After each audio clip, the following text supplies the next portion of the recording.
And when scholars do make some comeback, I have not yet heard him academically meet those scholars on their field and refute what they've said. All I've heard him is mock them. And I didn't actually pick a clip up, I meant to, of him mocking a very, very good takedown by Joel Corricto of his LSJ First agenda. And all Ammon could do was laugh about these, these Septuagint scholars, like, they've stopped teaching and now they're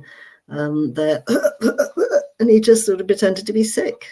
That's all he could do in response to an absolutely excellent takedown of his rather bananas agenda to make the LXX the original Greek, the original Hebrew Testament. So that's his team eisegesis. And then we've got referees as well, the referee and the linesman. Okay. Just for some clarity, though. Yeah, so Dr. Joel Koretko on my channel, he comes on the channel. He's like, this is his field. This is his expertise, is the Greek Septuagint. All right. Did the Hebrew Bible or the Greek Septuagint come first? All right. And he presents all of these arguments held by all these different scholars in the world. And Ammon makes absolutely no attempt to address any of the points. Either he doesn't care or he's afraid or what, I don't know.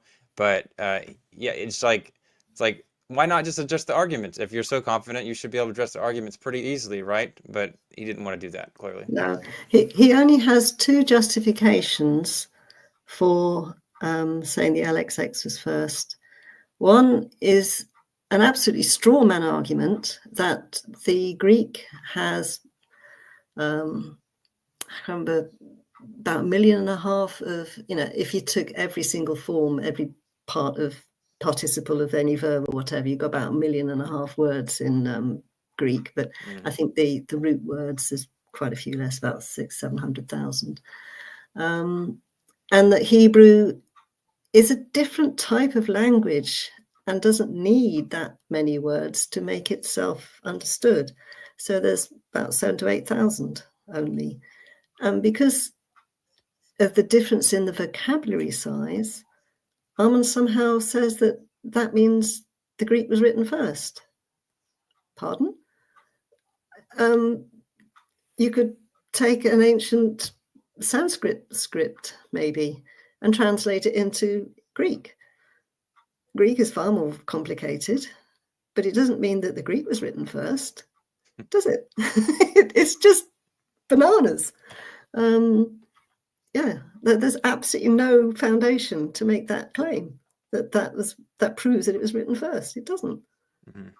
All it gives is actually more vocabulary to choose the right word to accurately portray what the Hebrew was saying. And in theory, if the Hebrew hasn't got the technicality that the